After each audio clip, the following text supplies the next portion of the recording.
All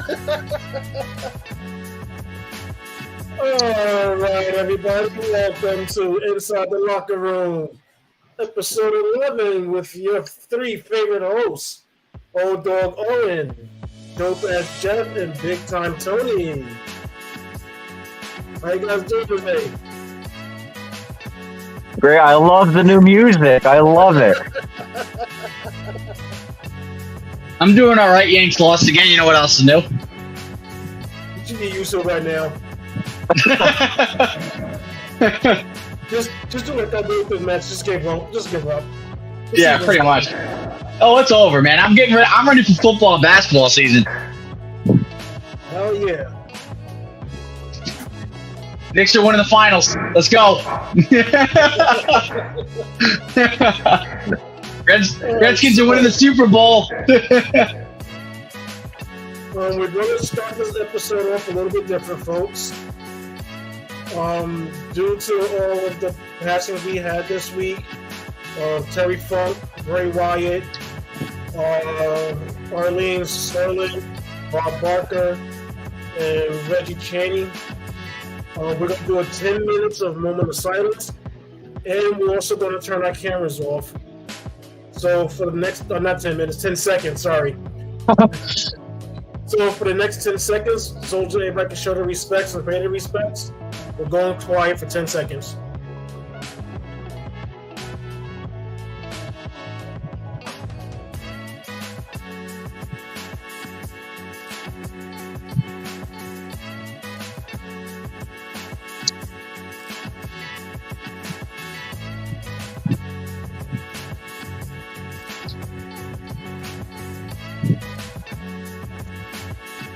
All right, welcome back, everybody. What's our first topic of the week? All right. Number one topic, we have Michigan suspends Harbaugh for 3 games.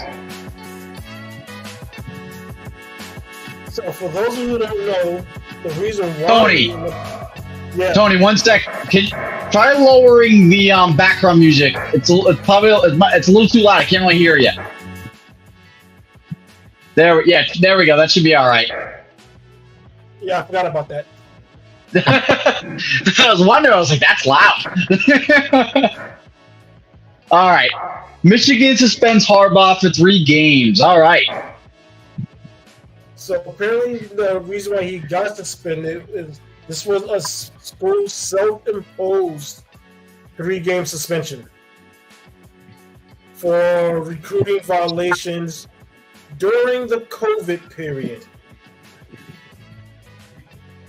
which is what he was originally getting suspended for with the investigation. But the investigation suspended wasn't upheld, so Michigan decided to impose a 3-game suspension on him. So yeah, he will be coaching for the first 3 games of the season.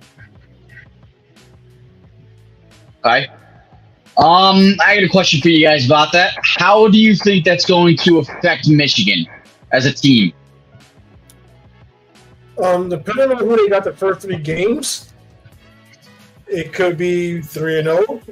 Yeah, their schedule is. So I have a feeling this is why Michigan did it, is because their first 3 games are against teams that are not great.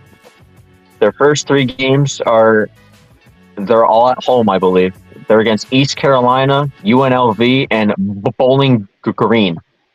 Yeah, none of them are even. None of them have been ranked in like decades. So that should be a 3-0 start. So yeah. And as soon as he comes back, they're playing Rutgers. But he can coach them all throughout the week. He just cannot coach them. During the game.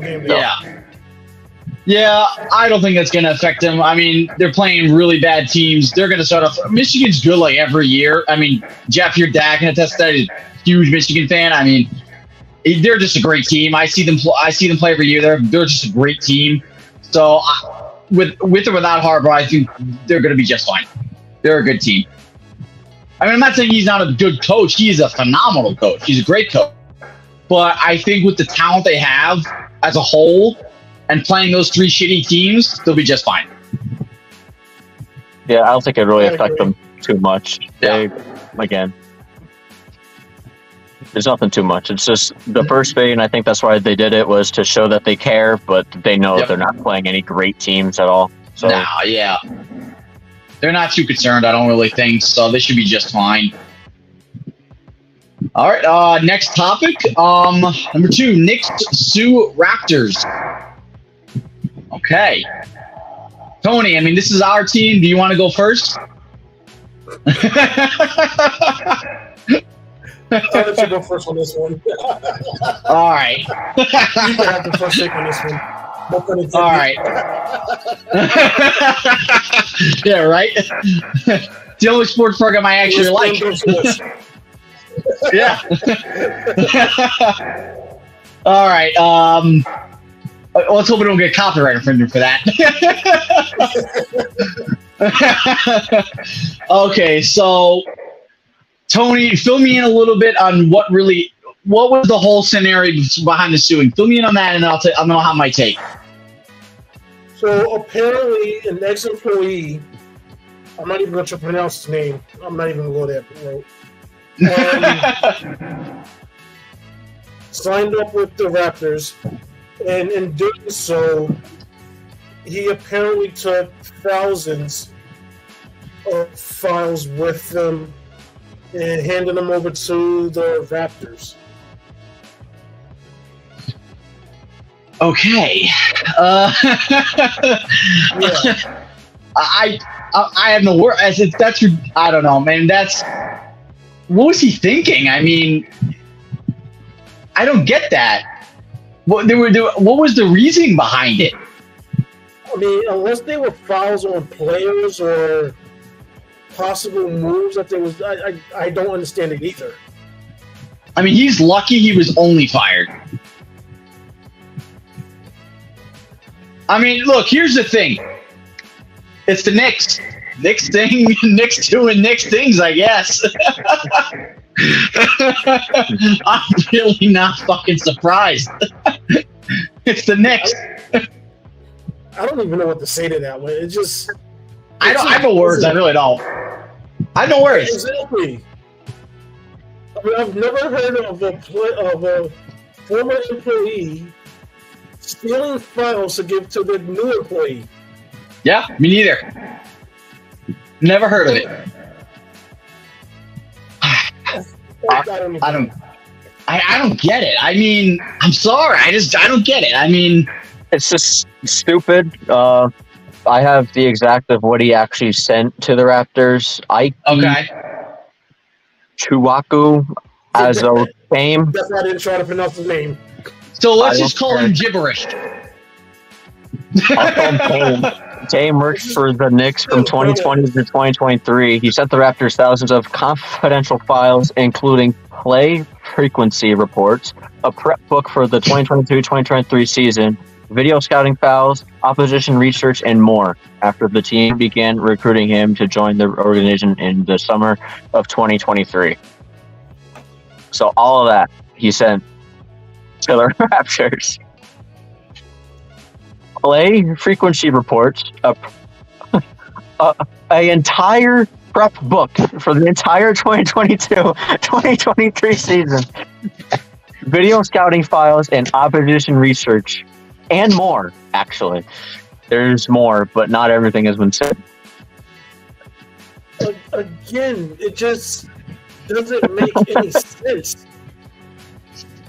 Like, what was he trying to gain from it? Sounds like fucking betrayal to me. I mean, that's really what it comes down to, I think. I mean, the only thing I could think of is the Raptors offering him more money for the same job, so he just did that. They're like, hey, do this and we'll give you more money. That's the only thing. The Spygate training. Yeah, that's crazy. I mean, like I said, it sounds like a Knicks thing that the Knicks would do. So that's just puzzling. Blasphemy. Pretty much. All right. Topic number 3. Colts allow Jonathan Taylor to seek trade. Okay, so the drama begins. No. It fucking continues. It's the shit show continuing from months ago. It don't begin. That's true. That's true. I was giving him the benefit of the doubt. We've been waiting for this. We've been waiting for it. Oh yeah, it was coming. We knew it. We knew it was coming. We knew it was coming. The Colts want a first-round pick or multiple picks to equal a first pick for a running back like Jonathan Taylor. That's what they want for him. So,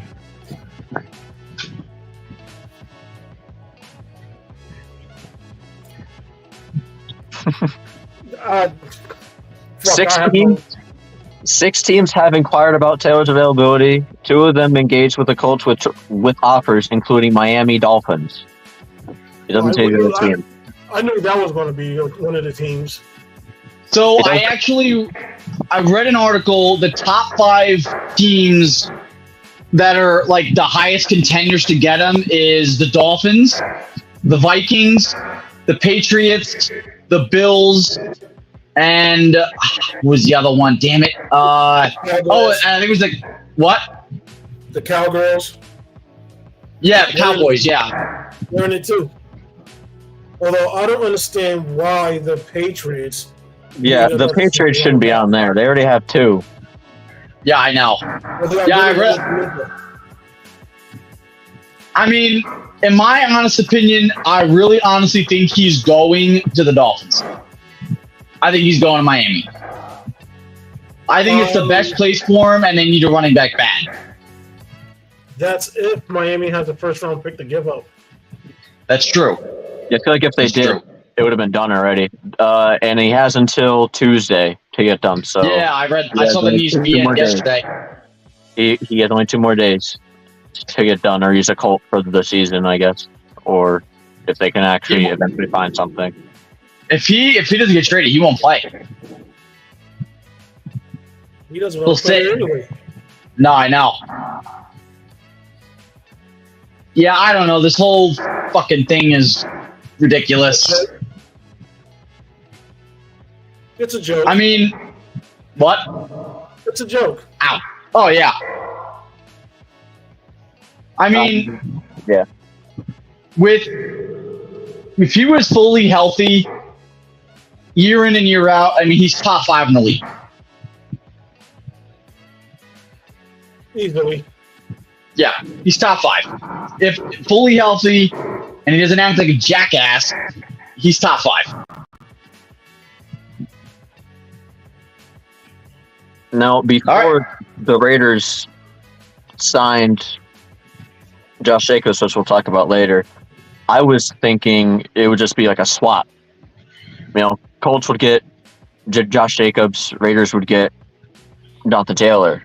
But now that that's signed. Here's the thing about that. I haven't seen a fair or legit trade like that in the NFL or frankly in any sport in years. You just don't see it anymore. You don't see like that. Jonathan Taylor for Josh Jacobs. You just don't see trades like that anymore. It usually involves draft picks, like in the NFL. In NBA, it involves draft picks. In the MLB, it involves prospects and cash considerations. You never see a superstar being traded for another superstar. I haven't seen it in years. It just really doesn't happen anymore. And frankly, I think it's bullshit.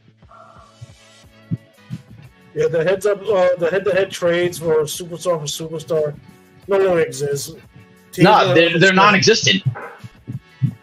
Because teams want to be able to continue building for the future. And if you trade one superstar for another, you're basically in the same position. You're not building. You're just swapping talent. Yeah. It's just so I mean we'll see, where it goes. I personally I don't think he's gonna get traded. I honestly think he's gonna remain a Colt and he's not gonna play.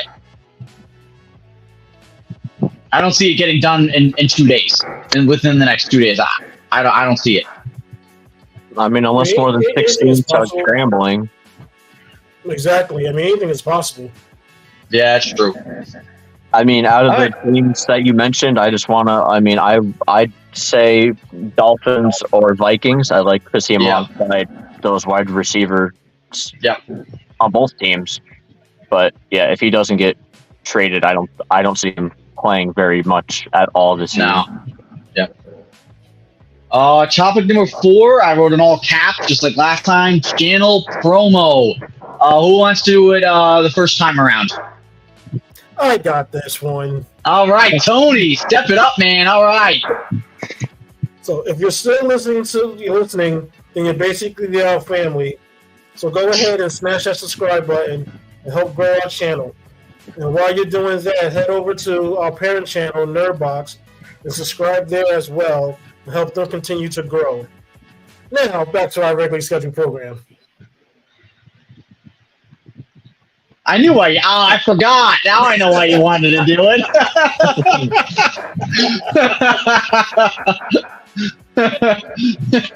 I saw you looking down at something like, wait a minute, what, did you fucking rehearse this? Yeah, please tell the truth.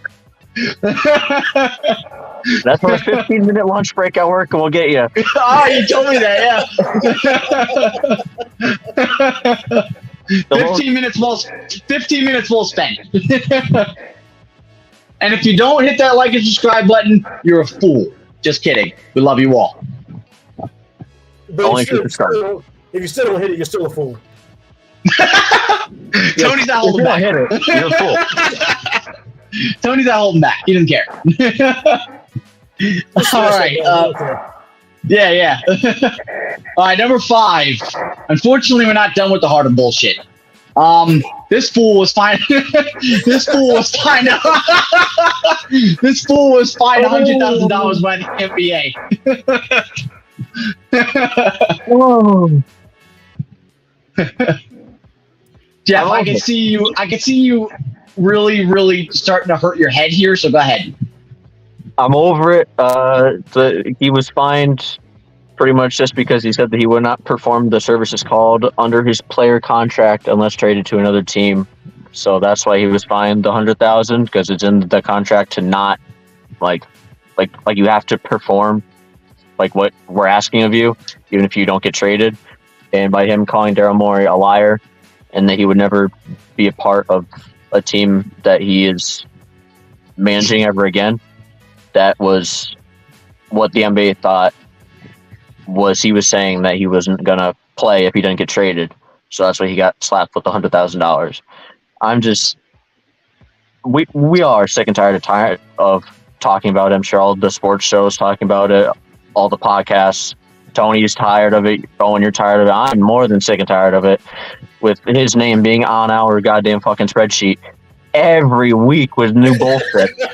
So there's hopefully Go ahead. So basically, he's being a big baby again. That's all it comes down to.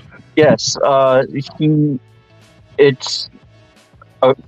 according to league sources, Get this fucking guy a pacifier, for God's sakes. they expect him to report to team's training camp in September. That's what they expect him to do. But So yeah, get this guy a pacifier in a little bit. Yeah. I'm just tired of it. This guy's an idiot. He really is. I can't stand him.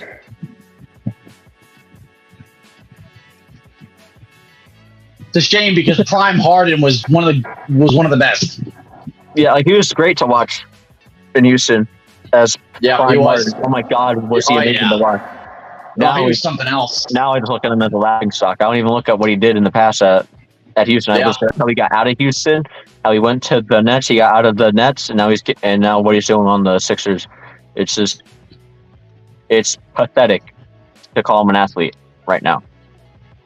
It's crazy to think because I actually looked this up and Prime Harden was actually better than Prime T-Mac. I mean, look at the stat differential.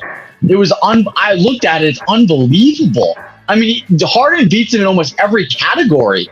I honestly didn't want to believe it, but it's unbelievable that his stats were way better. Mm-hmm. Prime Harden was just something special. It's just a shame what it's come to. Tony, you have anything to say? Well, Tony's doing the beard stroke. Okay, let's start with the Lions situation first. And I'm pretty sure we did address this last week, and I'm going to address it again. Oh, we'll probably address it again because, it's Harden. His name's on our goddamn fucking spreadsheet. Yeah. Next week, there's issues. I'm walking to Philly myself, and I'm finding where he is. Because this is bullshit. I'm sick and tired of talking about him. So, apparently, supposedly what Daryl Morey lied about was he told Harden that if he opted into his this season's contract, that Morey would trade him. Okay, now here's the thing. Here's the real kicker. You can't call Morey a liar because he hasn't traded you yet. He's not going to trade you. He's not going to trade you for a cookies and a bag of chips. That's what he's worth right now. That's what he's worth right now. That's all he's fucking worth. Actually, I think he's worth less than that. Maybe a bottle of water. Maybe. This much left in the bottle of water, I'm telling you. This much left. This little bit left in that fucking bottle of water. That's all he's worth. And then the other thing was supposedly, okay, that if they couldn't work out a trade, and then they was going to re-sign him to a ton of money. Okay, here's the issue. The 76ers are under new ownership. It could be possible that the owner told Daryl Morey, no, I'm not going to pay him that kind of money. He's not worth it. He's not. So now you're going to sit there and whine and cry, go out in public and say, well, I will never play for Daryl Morey because he's a liar, and you sound like a jackass. Plain and simple, you sounded like a fucking jackass. I mean, if you don't want to play for him, fine, just let him try to figure out a trade. I mean, it's obvious for some dumb reason you want to go to the Clippers. Because he wants to be another super team. That's why. Because he can't do it. I know why he wants to go to Clippers, so that way when things fall apart, he has somebody to blame except himself. Yes, exactly. So, yeah, I mean, this guy is just literally getting on my nerves. And honestly, I'm getting tired of writing him down on our work spreadsheet every fucking week. But for some reason, it keeps popping up because he finds a way. He's turning into the fucking Dallas Cowboys. That's bad. It is. He's literally like a fucking. He's like a fly that won't go away. This is like to piggyback off of Tony's point. He has to have someone to fall back on to blame. To leave Houston, he blamed management, I believe, that they didn't get him enough help. He blamed the front office. Excuse me, you had Chris Paul, I guess. Did he get into the playoffs? Yes, but you had Chris Paul. You had Russell Westbrook. You had all these other pieces around you. You had Capella, who's a great center in Atlanta right now. You had pieces you could get it done. And here's the thing. Back then, that was prime Chris Paul. You were getting the best of Chris Paul. Mm-hmm. So are you seriously going to blame that? Chris Paul was one of the greatest point guards back in his prime. So you're going to blame it on him? Seriously? That's bullshit. Yeah, so he got out of Houston. He goes to the Nets, as we all know, as the big three, when they only play about 16 or 18 games actually together. As probably the biggest bust of all time. That was so funny. That it didn't work. But then he blamed KD and Kyrie. I'm sure he did to get his way out of there. And then he goes to the Sixers. And now he's blaming Daryl Morey. So it's always someone else's fault. He's not acting like a 34-year-old. He's acting like a 4-year-old. He's not getting his way. And he needs to blame someone else for all of his bad actions when it's really him. It is him. It's his fault. It's his wrongdoing. Yep. It's just stupid. It's dumb. You know what's funny? Harden's topic was the longest we were on. Pretty bad. Yeah, because we're annoyed with them. We're showing our emotion. There you go, Harden. You're getting your fucking attention. I'd rather talk about the fucking Cowboys than talk about this jackass. Wow. Oh, yeah. Tony's All for right, real. Let's talk about other preseason games then, Tony. And want to talk about all the Cowboys preseason games? I'm serious. I'd rather talk about those jackasses than talk about fucking Harden.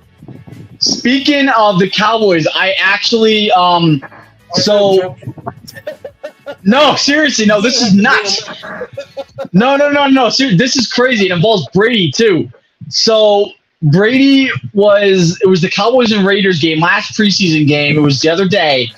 And Brady was Brady's like a part, like he's a part owner, or not like part owner, but he's with the organization with the Raiders. And he was in the locker room as Jimmy G was coming out, and he goes, go ruin their night. And the Cowboys won. I swear to God, Brady can't fucking escape the Cowboys. I mean, look, I'm not saying, the Cowboys ended Brady's career, because, they didn't. I'm just saying it's just kind of funny. Yeah, it is. I just got one more thing on the Cowboys. I'm just gonna say it now instead of later.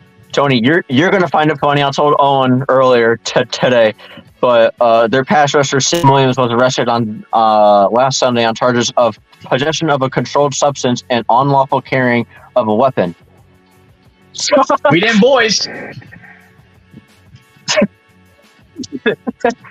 That's the reaction I wanted. So he was the second round pick of the 2022 NFL draft last year, and he played in 15 games. I guess he did pretty well, and he had 4 sacks. But then he goes out in this offseason and he does that. So I just wanted to mention it because I knew that Tony would get a kick out of it. 1, it's on the Cowgirls, and 2, another suspension, which we talk about almost every week also. Someone else getting arrested or suspended. So, to quote Stephen A. Smith,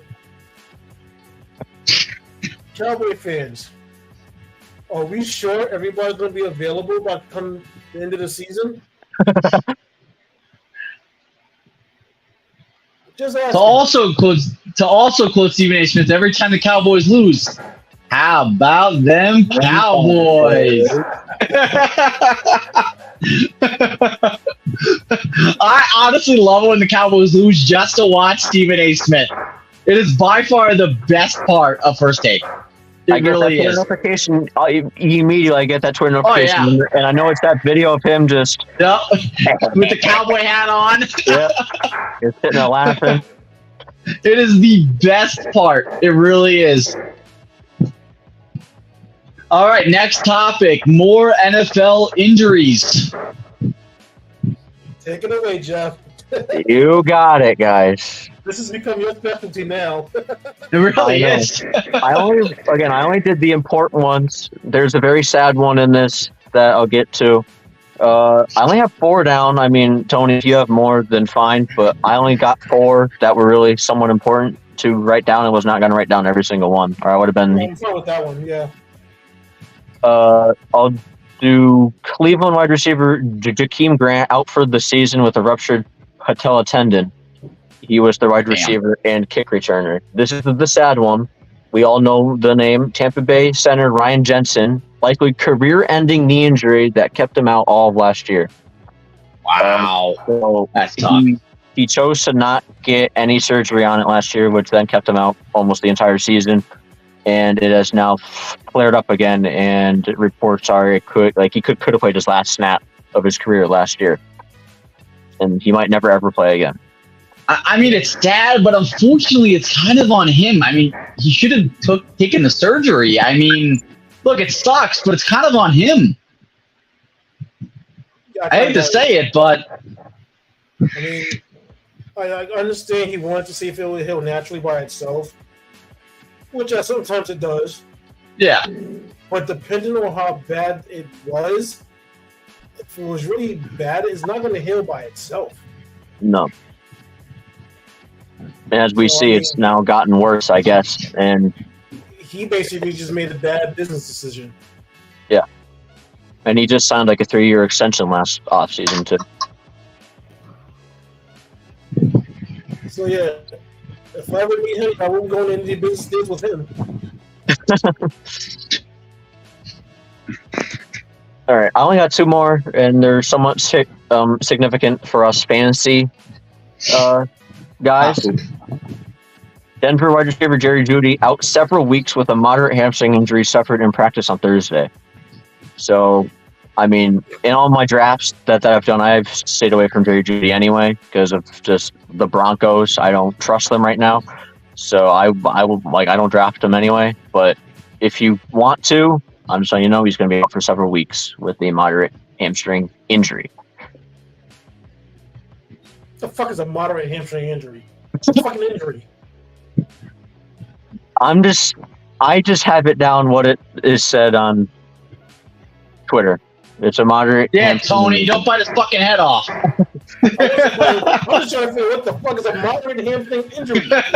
I guess it's not severe. If you want to have like on like a scale, like this other hamstring injury, Carolina Panthers wide receiver DJ Chark hamstring injury is not expected to be serious. So I'm guessing this would be non-serious or like I don't know what they'd even classify it, but he has a hamstring injury also, and he's not expected to be serious.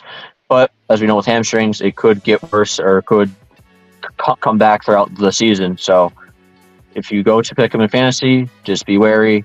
He's already had a hamstring injury in the preseason. That's my 4th that I have. That to me was important to have down. That's true because I've had hamstring injuries, and sometimes they can be lingering. Mm-hmm. They're not fun because if you move the wrong way, and there it goes again. But I'm still talking about a moderate. I mean, is there like a pass on hamstring injury that we don't know about? So this one is Martin? What the fuck? Moderate. Moderate is average in amount, intensity, quality, or degree. That is the definition of moderate. So I guess it's an average hamstring injury. So why did you just say hamstring pull? Because that's basically what it comes down to. I don't know. See, Twitter always got to make shit more complicated.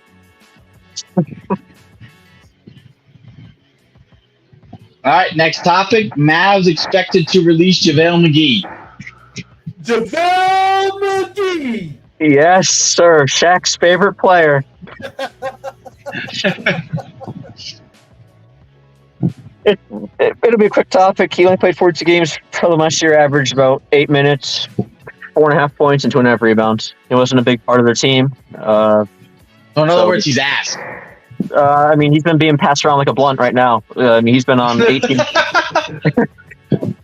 He's been on so many different goddamn teams. Look at Tony. He's like, yeah, pretty much. Because like I went on NBA.com and I looked. He has not stayed on the team longer than a season in the past like 6 seasons. He has not stayed on the team at all. He was on Cleveland. He was on Denver. He was on Phoenix. He was now on the Mavericks. He was on the Warriors. He was on the Lakers for 2 seasons. He can't stay on a team because he's not consistent enough. I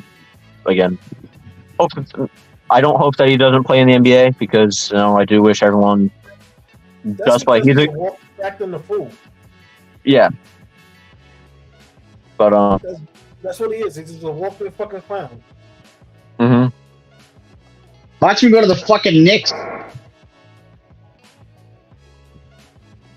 I mean, again, he's not a horrible player. It's just that the Mavs didn't use him too much last season because he's more of like a shot blocking, rim running kind of center. He's not like a shooting center. He's not a space and center like that, which I think would work best somewhere else. Obviously, not on the Mavs because of that they need spacing around Luka and Kyrie.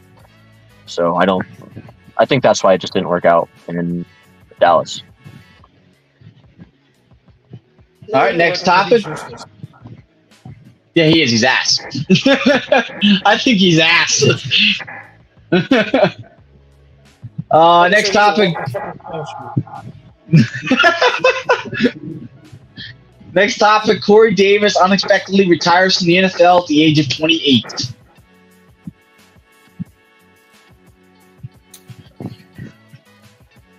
This is where I get a Jet fan.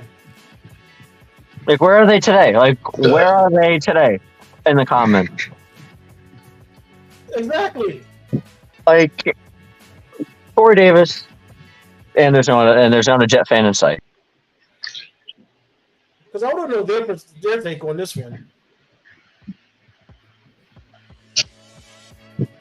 Like, I don't got much to say. He was good on the Titans. He was on the Titans for a bit, and then he went to the Jets, and he had a few good seasons on the Jets.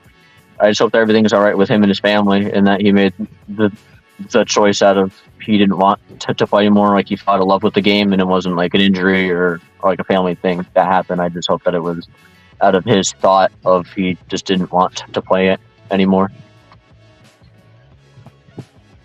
Yeah, well, let's hope it was that. I mean, this is starting to become a common trend where a lot of players are retiring young. I'm wondering if he had a concussion that nobody knew about, or was closely almost having one. And he thought about, you know what, maybe it's not worth risking my health. It's almost Andrew Luck type. Yes, because it's about nearly as unexpected. I wasn't expecting to get the notification that he was retiring. Yeah.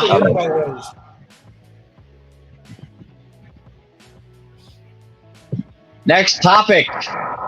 Channel promo. I did the last one.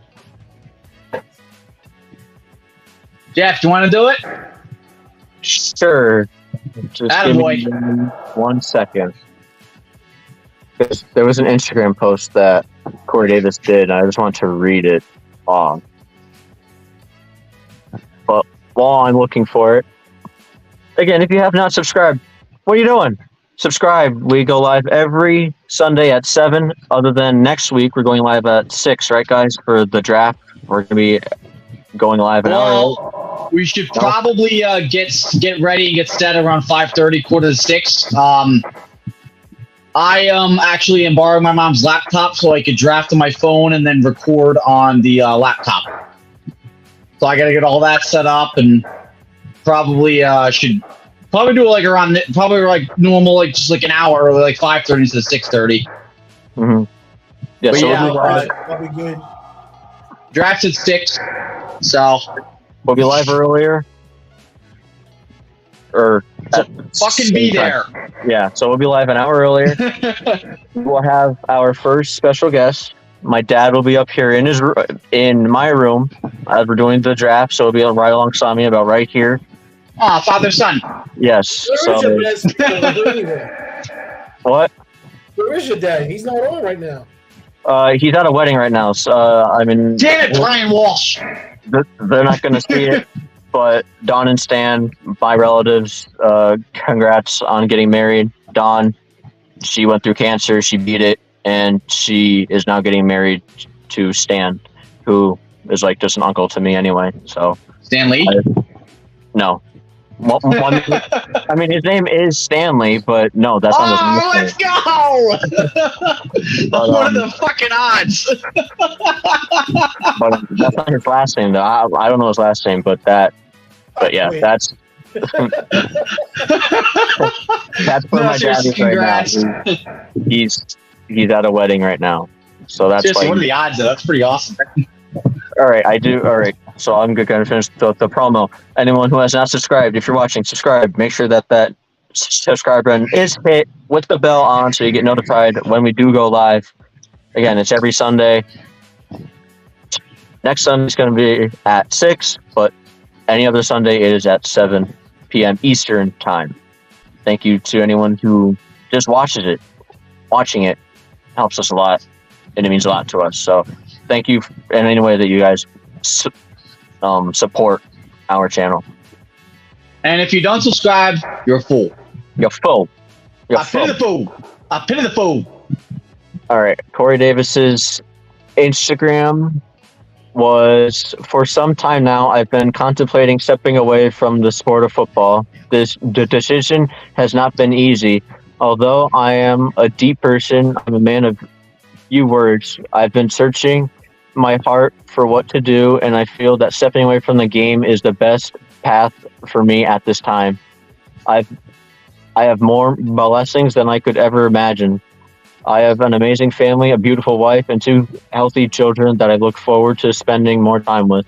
I am truly grateful for all the opportunities and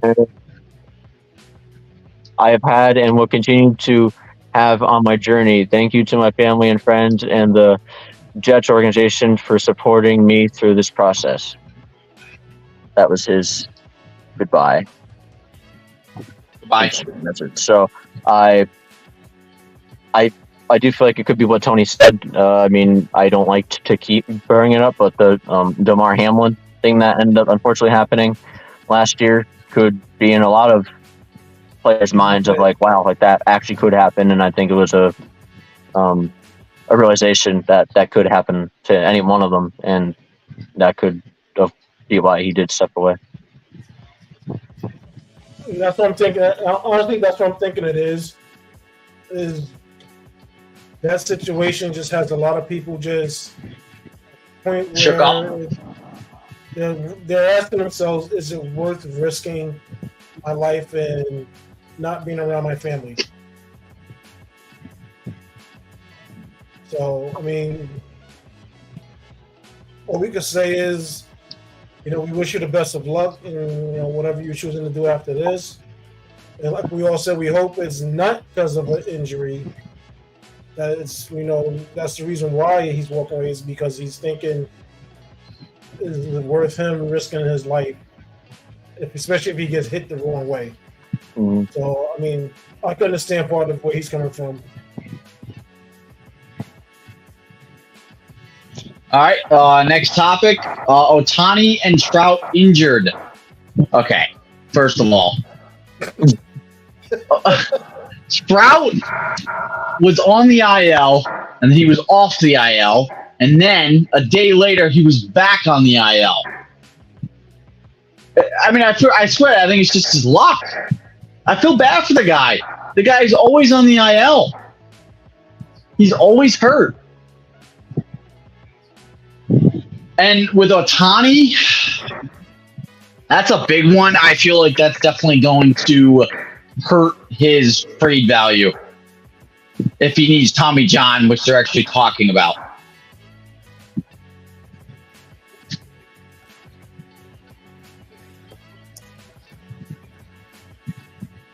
Tony? Not that much to say because, I mean, I don't watch baseball, but I know that those are 2 very big names, and I don't know if the Angels were really any good this year anyway. I've heard that they sucked anyway. So, I mean, if I were them, I'd honestly just sit the both of them, just keep them healthy, not to risk injuring themselves anymore. So Ohtani he won't pitch for the rest of the season, but he's still going to be batting DH. It's just like, why even take that chance of him injuring something else? Just sit him, let his trade value go up, that he stays healthy, and just with Trout, same thing. Just sit him. If if they have no chance of making the playoffs, just sit them. There's no point to risk any further injury with those 2. Yeah, I agree.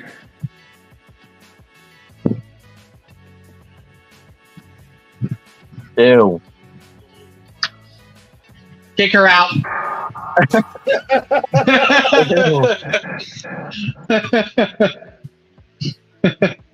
Man, you guys are ruthless more than I am. We're Yankees fans. We hate the Red Sox. That is our job. Y'all talking about kicking people out. Damn. I didn't say that. I didn't say that. I just said ew.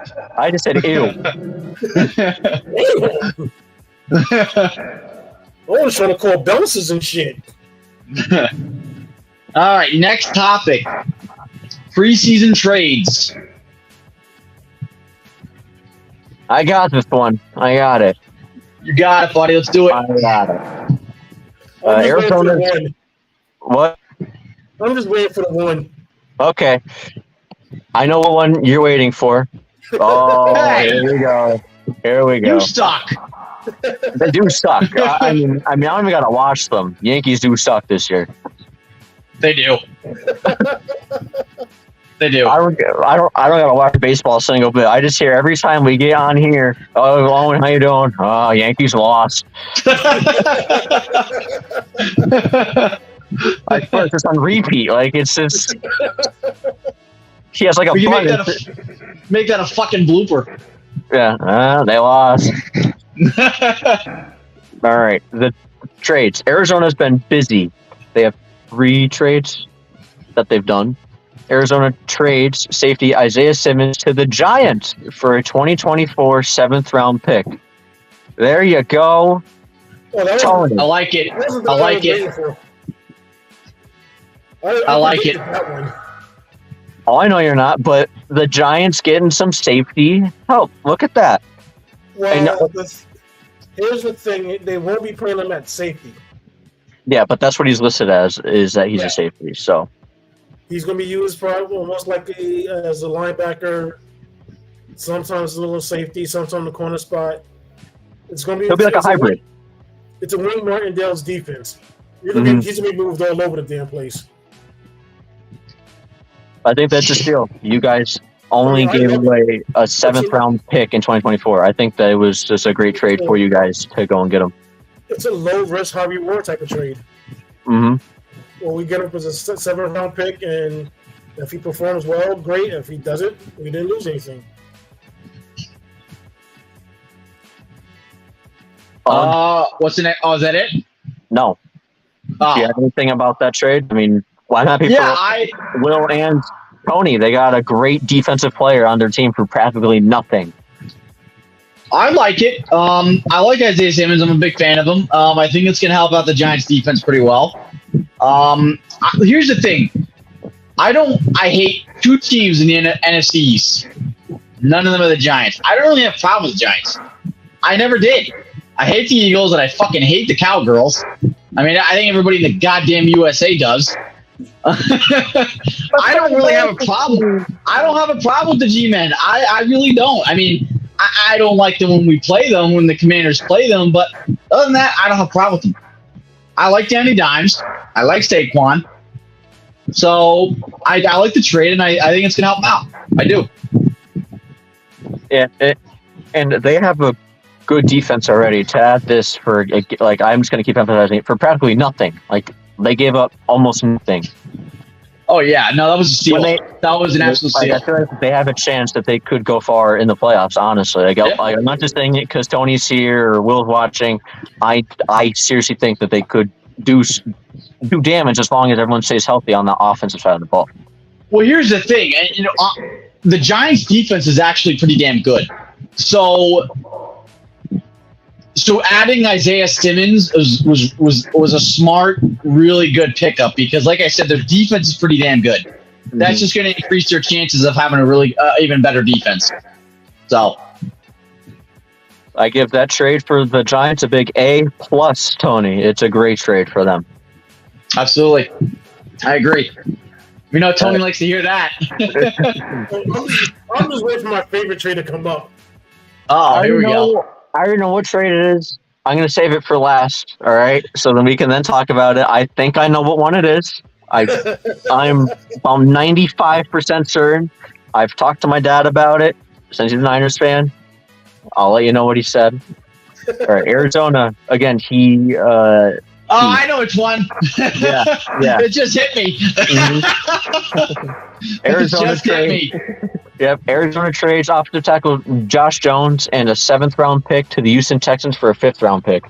Really nothing. It's an offensive tackle. I guess he's a good offensive tackle, but they just didn't want him on the team anymore. I'm guessing for cap space. I don't know. I have a question. Who cares? Yeah. I don't even know who the hell that is. It's an offensive tackle. It's an offensive tackle. I mean, well, unless you're really like into football, like you want to know every player on the field, then you know who he is. But again, it's on the Cardinals. They're going to be a laughing stock this year. Yeah. So, they're going to be bad. Commanders are starting off 1-0. Playing the fucking Carter. That's a 1-0. That's a 1-0 start. I hope, Owen, I'm sorry, but I hope that we go on here week 1 and then fucking lose. And then I'll go back to this moment. Oh my God. Commanders, week 1, W. If the Commanders lose, I'm not showing up that episode. You're perfect, everyone. You're going to take What? that You're going to take that Lincoln. You're showing up. That's my fucking bye week, man. Hey, I'll be showing up and the Steelers will lose. They're playing the Niners week 1. I got to deal with my dad. Shit. Yeah, so I got to deal with my dad going, we beat you. All right. Cleveland trades QB Josh Dobbs and a 2024 7th-round pick to the Arizona Cardinals for a 2024 5th-round pick. Who cares? Josh Dobbs is the backup quarterback for a reason. I only know him because he was on the Steelers for a bit. Another not. Speaking of Patriots, the Patriots trade running back Pierce Strong Jr. to the Cleveland Browns for offensive tackle Tyrone Wheatley Jr. Again, I know. Who cares? I'm just reading off the trades. That's my job. Hold on. There's a reason why they're doing this. Because they're stupid? No. Because rumor has it that they're trying to get Kyler Murray from the Cardinals. Yeah, because they're stupid. Kyler Murray's ass. Who's trying to get Kyler? The Patriots. No. He's not going to the Patriots. Are you just in denial or are you actually serious? No, I'm asking Jeff.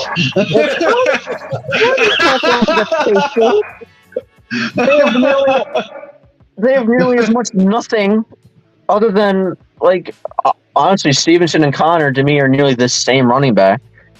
The wide receivers are both okay. It's nearly the same situation. To me, it's almost the same exact situation. Just one's very warm, the other one is okay weather. That's it. Yeah, but here's the thing. Why? Mac Jones is just equally as bad. I'm not even Mac Jones going to sucks too. They are not stupid. Those 6 Super Bowls were tainted. They were cheating. Yeah, and Deflategate. I'm just looking at the past. What have they done recently without Big Tom Brady? Nothing. That's all I That's have because to say. Mac Jones sucks. He had that. First of all, his rookie year was fucking great. I honestly think it was just luck. I think it was just beginner's luck. I mean, because he is so bad now. I mean, I honestly think it's just beginner's luck, man. He sucks. Sorry, Missy, but yeah, they suck. All right, I got 2 more trades. One just happened about 20 minutes ago. The Steelers have traded Kevin Dotson, their offensive tackle, to the Rams. Nothing else on that, but that's the trade. I'm not happy with that because he started all 17 games for us last season, and we're giving up an offensive tackle. Yeah, we are giving up an offensive tackle, which we need offensive linemen. Until I find out who we actually get in return for that, I'm not happy with it. I think it's stupid. Yeah, that's exactly no sense. That wasn't smart because the Steelers' offensive line isn't good to begin with. No. So giving up someone. Yeah, I know you know. Giving up someone that started all 17 games last year is fucking stupid. And the big trade. Not a big trade, but the funny trade that everyone wants to talk about. Especially Tony here. Here we go. Wait a minute, hold on. Drum roll, please. Okay. All right, go ahead. San Francisco 49ers trade QB Trey Lance to the Dallas Cowboys for a 2024 4th-round pick. Big time. What's the big time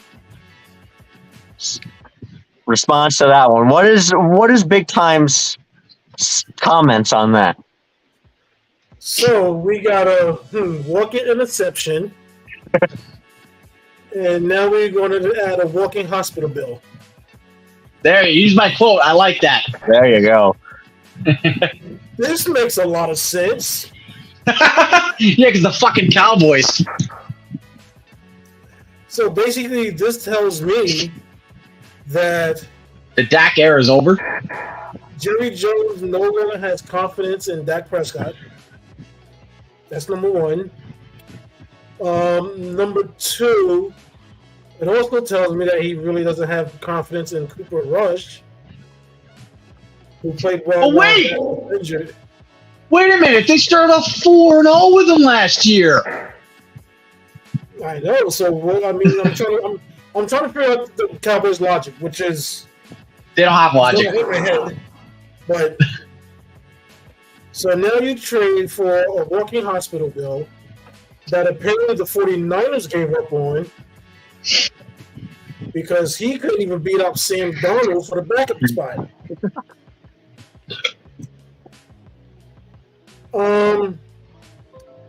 So if any of you Cowboys are watching,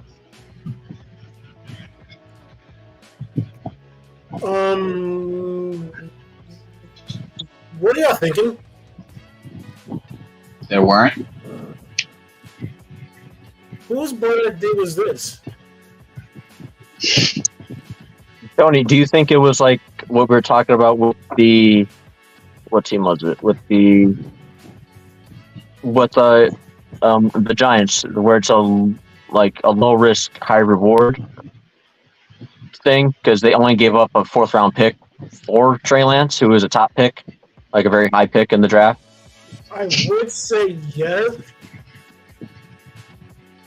If Trey Lance will stay healthy. Okay. I mean, he couldn't beat out Sam Darnold. How the fuck can he not beat out Sam Darnold? Yeah, you're right. As a young quarterback, you should be able to beat up Sam Darnold, who was run out of New York and then run out of Carolina. If you can't make it at those two places, you don't even deserve to be a 3rd string quarterback. You don't deserve to be on a team. But Here's the thing. Say Trey Lance actually does stay healthy for the next couple of years, and Dak era, and this is the future. Dak era is over. We're done with it. Trey Lance starts. I don't think he's going to be good. I think with all the injuries he's had and the problems he's had, I just don't think that hype is there. I don't think it's going to be there anymore. I think that's it. I don't think Trey Lance is going to have much of a career. I'll tell like he'll have one. He's never going to be a starter. No, I don't think so. I'll tell you guys what my dad thought about it. From a Niners fan point of view, That's going to be good. he liked it actually. He didn't mind it. Surprisingly, he was fine with it. The one that he was more upset with was getting rid of Jimmy Garoppolo. That was the one that he was most upset with. He's fine with this because of the injury and I like Jimmy G. that he couldn't beat out Sam Darnold. He's fine with getting rid of Trey Lance. He did not like not having them trading away Jimmy Garoppolo. He didn't like it. So that's the one that hurt him more. So from a Niners point of view, he actually doesn't mind this trade because he didn't really I agree with your dad. I always liked Jimmy G. I've always liked him. I thought he was a good quarterback. He went out there, did his job, did it right, did it well. I think he's a good quarterback, and I thought that was the stupidest thing the Niners ever did. Porn star Jimmy. Yeah. Yep. Yeah, I'm going to agree with your dad. I agree with him 100% on this one. So do I. If you let go of Jimmy G and not keep him, and then bring in Sam Darnold, which still baffles my brain, and then to have, I believe Trey Lance was a 1st-round draft pick, not the number 1 pick, but a 1st-round draft pick. Yeah. If he can't even beat out Sam Darnold. But you let Jimmy G go, who who has, basically been a solid quarterback for the franchise. Yeah, he was great to me. I mean, I thought that he was good for them in that offense that they have there. Like I said, Jimmy G went out there, did his job, and did it well. And again, I just think the offense that they have there now, with everyone healthy now, having him there would have been perfect. Would have been absolutely perfect for them to have him there. Like last year, he had 2,437 yards, 16 touchdowns, and 4 interceptions. Yeah, he doesn't throw many picks. He's a smart quarterback. Yeah, in 2021, he had 3,810 passing yards, 20 touchdowns, and 12 interceptions. Why would you just let that go? I don't get it. And now you're gonna have Barack Purdy start. Which, I mean, I'm okay with Brock Purdy starting because he did do well up until that playoff game. Mm-hmm. But yeah, I mean, I still wouldn't have given up Jimmy G. At least keep Jimmy G in case Purdy doesn't perform well. Now you got a solid backup that you can rely on and bring in. Yeah, but now you have Sam Darnold as your backup. So now you're basically saying you're going to rely on Sam Darnold as your backup and Purdy struggles. It doesn't make sense. There was a reason why the Jets booted his ass to fucking Carolina. There was a reason why Carolina said, "Get the fuck out of off the team." He's useless. Only thing he's good at is, he's better. Only thing he's good at is throwing more interceptions than Jameis Winston. There it is. Jameis Winston. Let's not go that far. No, he is. Winston. Jameis Winston's the GOAT. At least when Winston throws his interceptions, they're usually downfield. Darnold just throws them all over the fucking field. So, Sam Darnold on the Panthers. I just want to read off 2021 and 2022, and then we'll move on because we've been talking about this horrible choice that they've made from getting rid of Jimmy G and now wanting Sam Darnold as their backup. In 2021, he had 2,527 passing yards, 9 touchdowns, and 13 interceptions. That's awful. And a 71.9 rating as a QBR. That was a QBR rating, was 71.9. 2022, 1,143 passing yards, 7 touchdowns, and 3 interceptions. And then I believe they sat his ass down and someone else went in. Oh, yeah. So, yeah. We rest our case. All right, Owen, we're good to move on. That was a bit longer than expected to talk about that horrible trade, but whatever, it's fine. All right, next topic. Lakers honoring Kobe. I think we should have a moment of silence just for Kobe Bryant.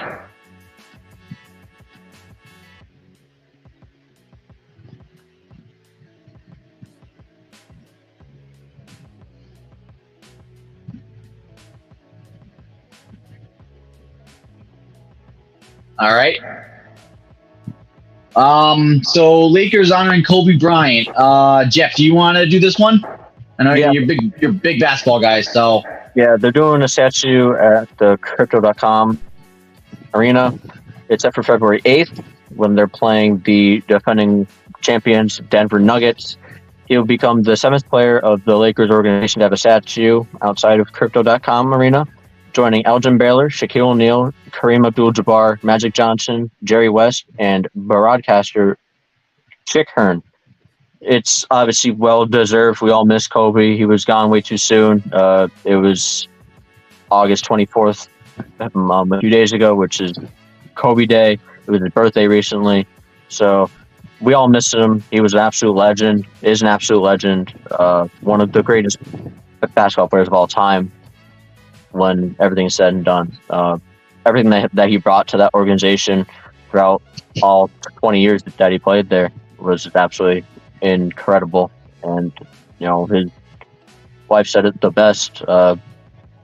It's great to have him outside of the house that Kobe built, which is what everyone said when he was there. That's the house that Kobe built. So to have him outside of it is really, like, we knew that it was going to happen, but I'm happy that it's happening earlier than later in the world and in life.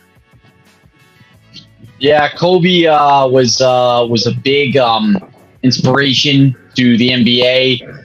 He was a great role model to a lot of people. He was also, like Jeff said, one of the greatest basketball players of all time.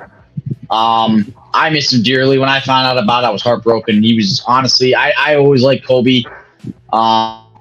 It was really sad to hear about, especially his daughter too. But to get that statue is very well deserved. And you know what? It really is a great thing to hear and a great thing for them to do. It's great for the NBA. I mean, it's good to see.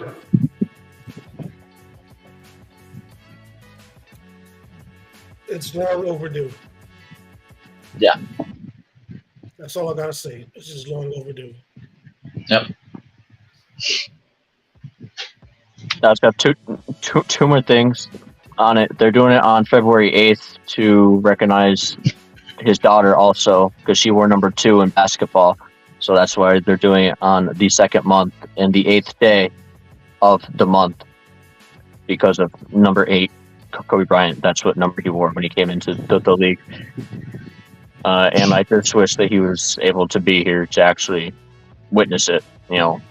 Like almost every other player that had it outside of that, the building was there for it, and to not have him there is a little bit upsetting. But it's not going to take away from the moment of how great it is. His death day was probably going to go down as the greatest, the saddest day in sports history. At least one of them. Yeah. Next topic, we have Giannis demands to the Bucks for re-signing.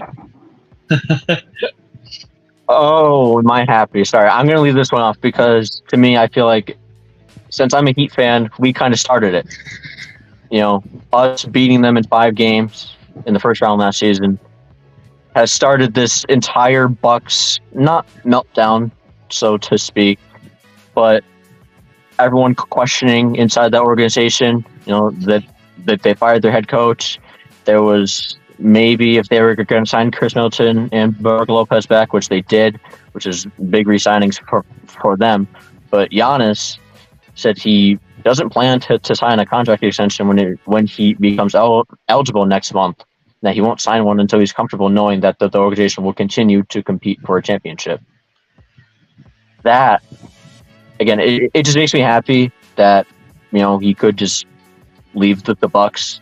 Just like I'm not going to say that the Heat are the only reason, but I mean, until we actually beat them in the first round, everyone was saying, "Oh, Bucks and Celtics in the conference championship," and we ended up beating them. So I think that we've somewhat started the unraveling of the Bucks somewhat. That's all I got to say is that I'm never usually happy when this is happening, but I am somewhat happy that it's happening because it's the Bucks and Giannis, and I don't know. Tony, do you want to say where his preferred destination is? Of course, it's the Knicks. Yes, sir. Because of the New York Times published it. Yep. Well, here's the thing. He told the New York Times this. Yep. So it wasn't like a reporter went to him and asked him.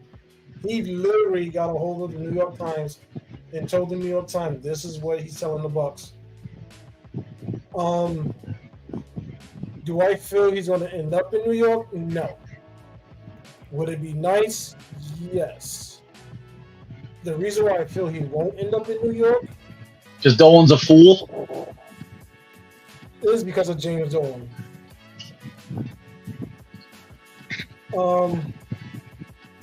Unless they get rid of Dolan as the owner, no big time players want to come to New York. I'll say this: if Giannis Antetokounmpo comes to the New York Knicks, we're contenders. We're contenders. I mean, obviously. Yeah, we'll be contenders. Unfortunately, yeah, I'd have to say yes. Even Will said it. Yeah, we'll be final. We'll be finals contenders. I really think so. Yeah, I'm just going to end this topic on a quote that he said to the New York Times. I would not be the best version of myself if I don't know everybody's on the same page. Everybody's going for a championship. Everybody's going to sacrifice time away from their family like I do. And if I don't feel that, I'm not signing. At the end of the day, being a winner, it's over that goal. Antetokounmpo told the Times, winning a championship comes first. I don't want to be 20 years on the same team and don't win another championship. That's what he told the New York Times to them and only them. And now it's out for everyone to hear. See. But yeah, I mean, I guess we'll see what happens with that situation. All right, the final topic. The NFL top 100, numbers 49 to 25. This is my Oh, big. Rosalind.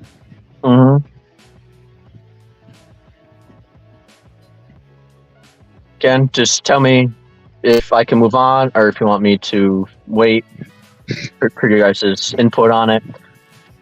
I actually did to 26, so then we can go 25 to 1. Okay. Makes sense, yeah. All right, so number 49, top 100 players in the NFL. Denver cornerback Patrick Surtain II. He gave up a completion percentage of 58.2 as the defender that's one of the best in leagues. That's fifth amongst corners by allowing an open target on just 28.8% of plays. 60 tackles, 10 pass defenses, 2 interceptions, and 1 forced fumble. That's a good season for a cornerback. Good. It's a good spot for him. I mean, number 49, I think, is I like that spot. I mean, only having 2 interceptions. I mean, he basically is like a Deion Sanders where he just cuts off half the field. And a lot of teams don't, try him. So, yeah, I think that's a good spot. All right. Owen, I'm sorry, but an Eagles. Outside linebacker Hassan Reddick, he played 17 games. He had 49 tackles, 16 sacks, 3 pass defenses, and 5 forced fumbles. I like it. Yeah. I like that. That's a good spot. I like Hassan Reddick. I don't like the Eagles, but he's good. I mean... 16 sacks is really impressive. 16 sacks. Yeah, absolutely. Wow. Okay. Okay. That's all I got to hear is all good. Yeah. I'll move on. Yeah. Number 47, Los Angeles Rams wide receiver Cooper Kupp. He only played in 9 games. He had 75 receptions, 812 yards, 6 touchdowns. He had 1 rushing touchdown. And last year he was ranked number 4 on this list. And what is he ranked now? 47 because he missed 6 games last year. I put him at a better number. Just because overall he's a great wide receiver. I mean, I get it. He missed 6 games last year, but I mean, he still managed to get almost 1,000 yards, and he missed 6 games. I really think he should be at a better number. I put him in the 30s. I wouldn't put him at 47. I think it's kind of bullshit. If he can stay healthy, maybe. Yeah. He's good right where he's at. Yeah, I mean, I agree with Owen. I wouldn't put him at 47. I put him close to where Jamar Chase is on this list, that he's coming up soon. Because it's almost identical seasons, honestly. To me. Number 46, New York Jets inside linebacker C.J. Mosley. He He had the ninth most NFL tackles in 2022 at 158. He had 1 sack, 1 fumble recovery, 1 interception. He made his 5th Pro Bowl and his 5th team All-Pro. So a pretty successful season for C.J. Mosley. I'm okay with that. Jets fans are going to love me. Because he should be a little bit higher than that. He should be in the 30s. I mean, he's one of the best inside linebackers in the game. So exactly. Yeah, I think mid-30s, if not low 20s, I would have put him at that. Number 45, Pittsburgh Steelers defensive tackle Cameron Hayward. He played all 17 games, 74 tackles, 10.5 sacks, 4 pass defenses, 1 forced fumble. He made his 6th Pro Bowl, and last year he was number 42. So I'm happy for Cam Hayward. I'm fine with where he's at. I think that's a solid season for him. Isn't he like 1,000 years old? Yeah, Cam Hayward up there in age. They did say that. That he is pretty old. He's 34. He's a bit younger than I thought. Like 20 years. Dude, he's the same age as James Harden. Think about that. Wow. He's the same age as James Harden. Yeah, but he doesn't whine and cry about teams.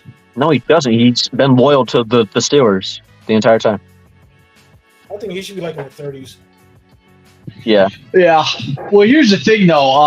NFL career years are different from NBA. Well, yeah, obviously. Yeah. All right. I do wonder how you guys are going to think about this one. Number 44, Miami wide receiver Jalen Waddle. He played all 17 games. He had 75 receptions, 1,536 yards. He averaged 18.1 yards per reception. He had 8 touchdowns, and last year he was number 63 on this list. I think he should be higher. This is his, what, 3rd season? I think season? so. We're going into his 3rd season, I think. So last year was his 2nd season. 2nd season.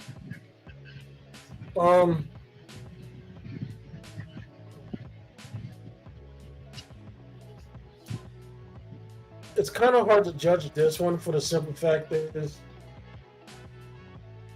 we don't know what he would have been without Hill. With that said, he should have been a lot higher. He should have been in the teens. Yep. But I guess they take it into consideration the fact that without Hill, he might not be at where he's at with the yardage and stuff. So, but I mean, you can't penalize him for that. Mm-hmm. Because if that was the case, then there's a whole lot of players that need to be bumped high and go the other way on this list. Especially if they're Cowboy teams. Yeah, that's what I expected. But I was also thinking, Cooper Kupp is only 3 spots back of him. And he played 8 less games. He had the same amount of receptions and had about 700 yards less than him. And Jalen Waddle is only 3 spots ahead of Cooper Kupp. That just doesn't make sense to me. He needs to be in the teams, like Tony said. But we all know this list every year literally makes no sense. Yeah, we've been finding that one out throughout this list that we've been going down. Yeah. Number 43, one of the best outside linebackers in the game, Demario Davis. It's his 6th straight season with 100-plus tackles, his 10th straight with at least 90. He played 17 games, 109 tackles, 6.5 sacks, 6 pass defenses, 1 interception, and he only just made his first Pro Bowl last year. Last year he was number 74 on this list. I mean, to me, it's a good season. It's impressive to be able to have 6 straight seasons with 100-plus tackles, and he played all 17 games, and he's one of the anchors on that Saints defense. And where was he last year? 74? Yes.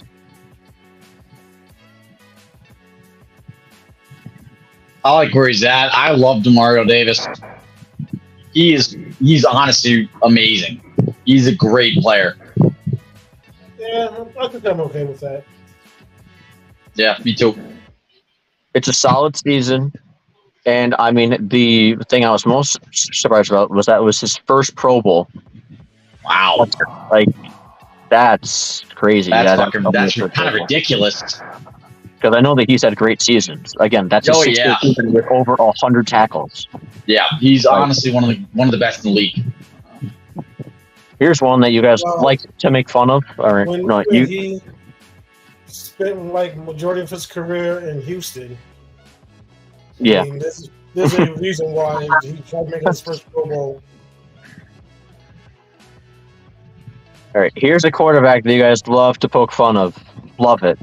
Minnesota quarterback Kirk Cousins. He played all 17 games. He had 4,547 yards. That's his most since 2016.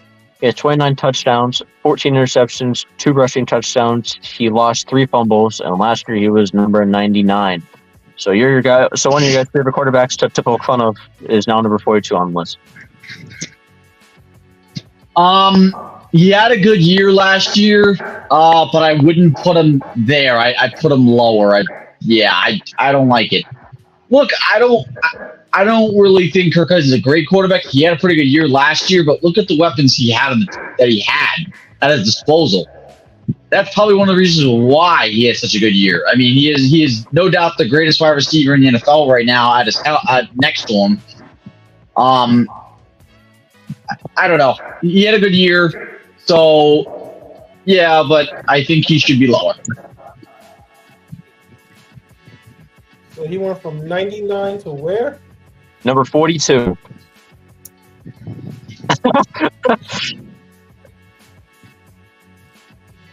Typing this up, I knew it. I was like, oh, he's going to catch more smoke now. And 99 to 42. Oh, no.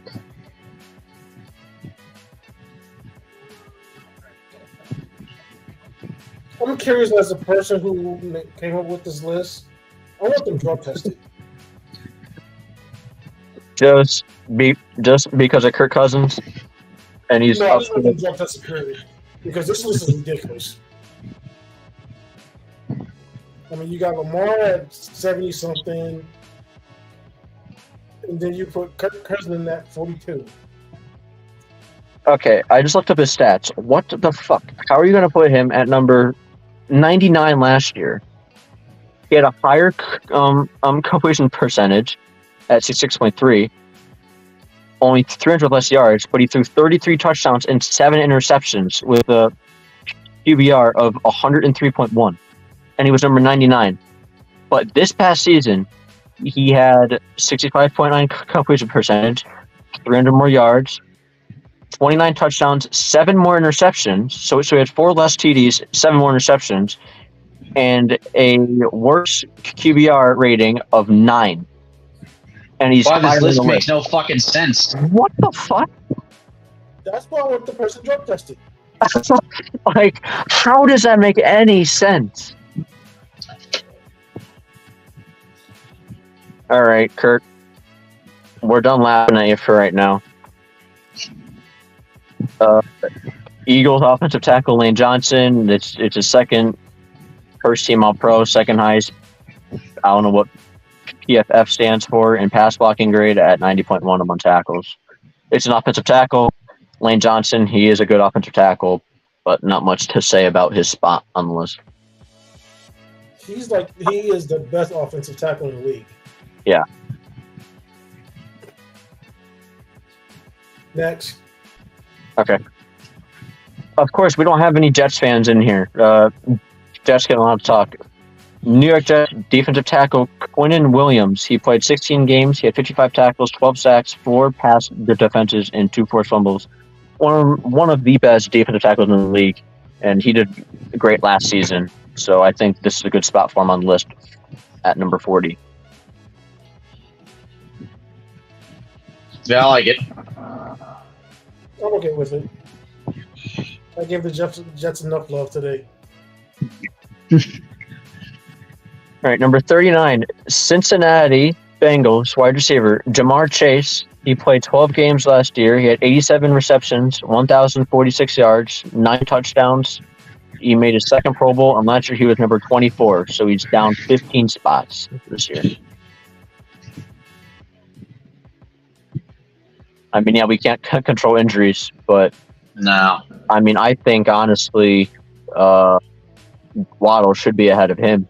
Maybe switch him and Waddle around. I don't know. That's all I'm saying on that. I agree with Jeff. I have nothing to say. This list is just pissing me off. All right. Los I'm Angeles. starting to think a Cowboy fan came up with this list. Los Angeles Chargers outside linebacker Khalil Mack. He played 17 games last season, 50 tackles, 8 sacks, 2 pass defenses, and 2 forced fumbles. For Khalil Mack, to me, that's a quiet season to what he could do. So, 38, I think, is very generous to put him at 38.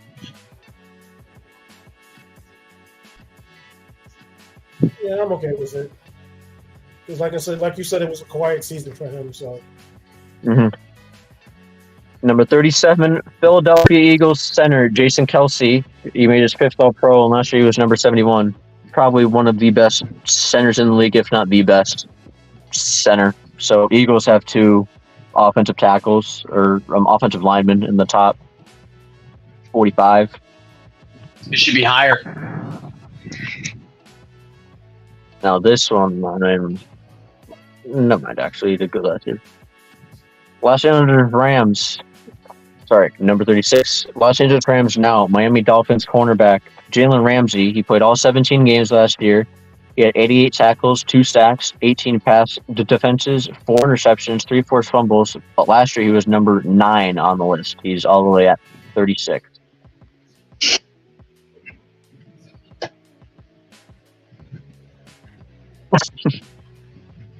He's at a loss for words. This one's going to get some eyebrow raises at number 35 if you guys don't have anything else to say on Ramsey, who's, again, out. If anyone doesn't know, he's out for the first few weeks or months, I think, with an injury that he suffered in training camp. Number 35, San Francisco running back Christian McCaffrey at number 35. I have stats for both Carolina and for San Francisco. For Carolina, he played 6 games. He had 85 rushing attempts, 393 yards, 3 touchdowns. He had 33 receptions for 277 yards and a touchdown. For the Niners, he played 11 games. He had 159 rushing attempts, 746 yards, 6 touchdowns, 52 receptions, 464 yards, and 4 touchdowns. How the fuck is he number 35 on the list? He's one of the best running backs in the league, and he's number 35. Because it comes down to injuries. He's been hurt a lot. yeah, I mean, last year he played all 17. Yeah, he's played. Yeah, last 2 seasons played full schedule. So I mean, there is no excuse for why he's where he's at. None whatsoever. I mean, that's over 600 yards pass catching and a bit over 1,000 rushing yards, and he had 14 total touchdowns. He's number 35. So I'm curious to see what running back they got ahead of him. Oh, he's coming. There's actually 2 coming up. Here's who's ahead of him.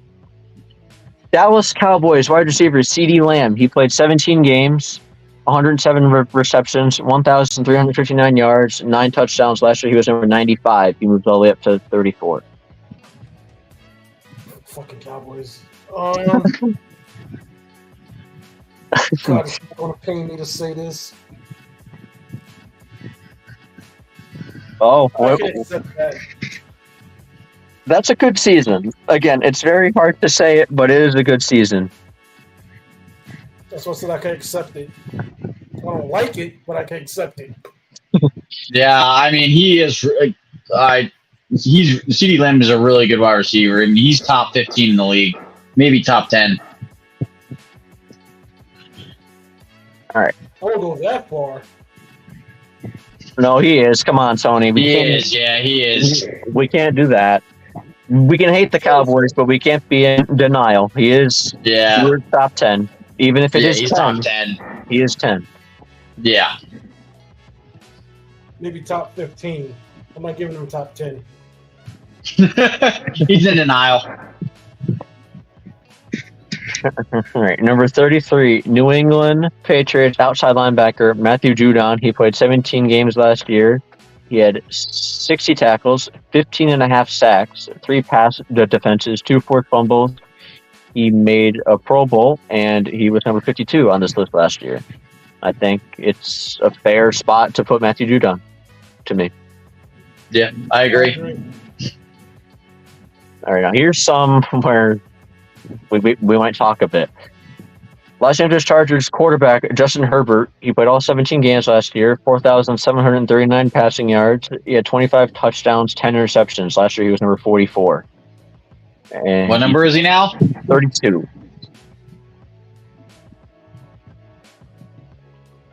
There's some players on this list that I've seen, and I think he should go ahead of him, but he's not. I'd put him high 20s if I were doing the list. He should be a little bit high. He definitely should be in the 20s, not the 30s. Yeah. And now this was Tony's question. What running backs are ahead of Christian McCaffrey? New York Giants running back Saquon Barkley. He played 16 games. He had 295 rushing attempts for 1,312 yards, 10 touchdowns, 57 receptions for 338 yards. Now, are you going to be in denial and tell me that Saquon should be ahead of Christian McCaffrey? Nah, that's ludicrous. That's ridiculous. Running back. McCaffrey should be ahead of him. All right. Yeah, I agree. That's ridiculous. Well, there should be no running back ahead of McCaffrey. Well, there's obviously a few more. There's obviously a few more that we didn't get into yet. So, I mean, 29 for Saquon, I guess, is good. Or, sorry, 31 for Saquon, I guess, is good. But, again, the whole CMC at number 35 is really just surprising to me when I was typing this list up. Number 30, Los Angeles Chargers free safety Derwin James. He played 14 games. He had 115 tackles, 4 sacks, 6 pass defenses, 2 interceptions, 2 forced fumbles, and last year he was number 43. So he's up 13 spots this year. I think that's fair to put him at number 30. He's one of the best free safeties in the game.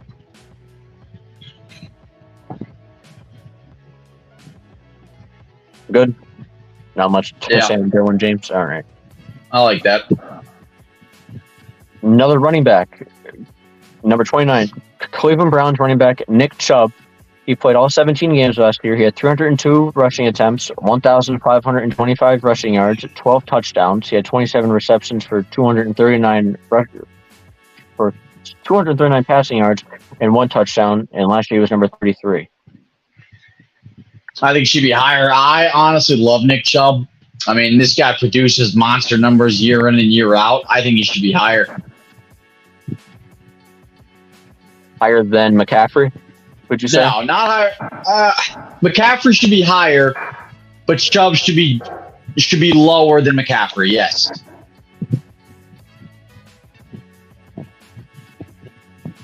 Nothing, Tony? I've already said there's no running back that should be higher than McCaffrey. McCaffrey should be the highest ranking running back there is right now. Yeah, I know. Now, does he belong higher than Barkley? No. Barkley should be the second running back on the list. Behind McCaffrey.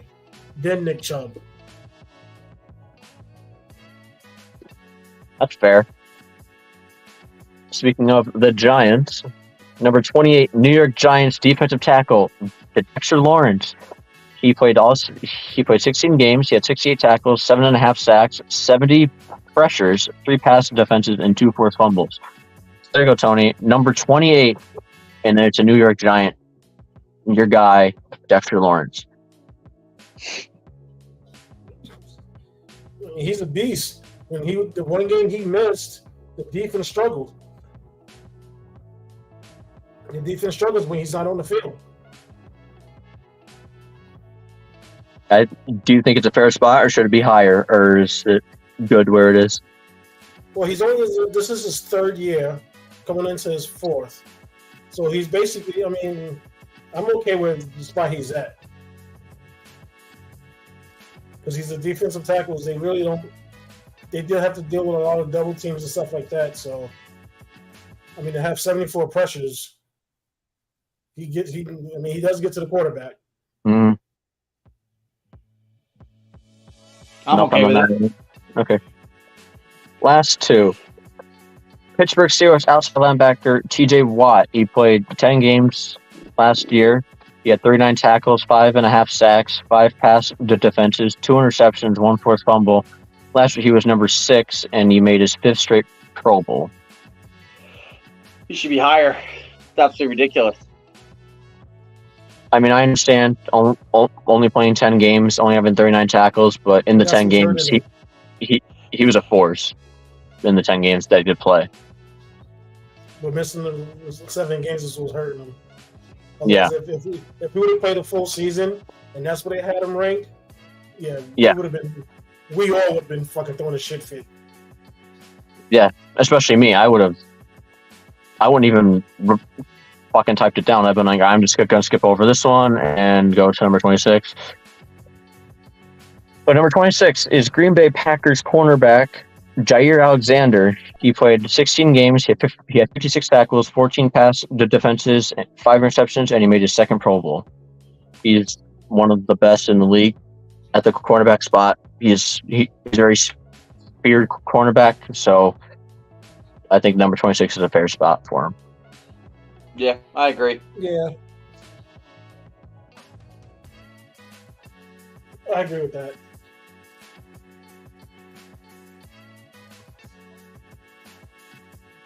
That's it for the top 25. It's going to be the numbers 25 to 1 next week. The only other news I have... We're going to skip it. We can do that the week after. Oh, yeah. Just because of the draft and stuff. Mm-hmm. Yeah, I just have one more thing of news. Josh Jacobs re-signed with the Raiders. Finally, the offseason standoff with that team is over. He has signed a 1-year contract worth up to $12 million, and he could earn another $200,000 in incentives under the new contract. So he's not getting put underneath the franchise tag. They just signed a 1-year, $12 million deal. And that's it. So, are we just doing the draft next week and that's it? No, we're gonna start an hour early to get our weekly show in. Because what time our draft starts? It's at 7, right? Our draft? No, it's at 6. 6? Yeah. So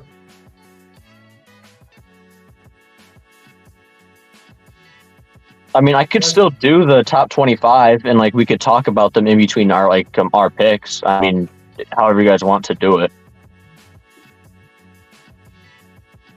and that can be the topic of the podcast, our draft and the top 25. I don't know, we'll talk about it during the week. We'll figure something out.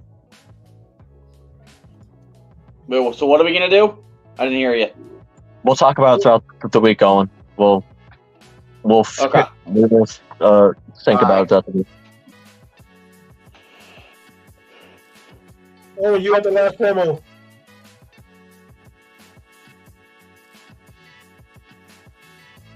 Owen. What? I'm sorry, I can't hear you.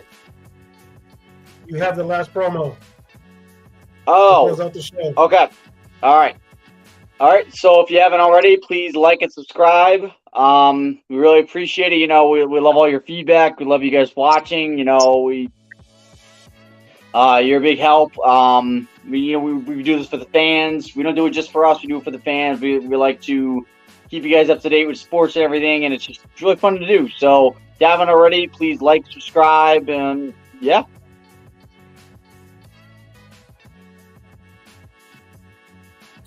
All right, well, that concludes our show for the day. Hope you guys, for those who was watching, hope you enjoyed it. And for Big Time, Old Dog, and Dope, we're all saying see you next week.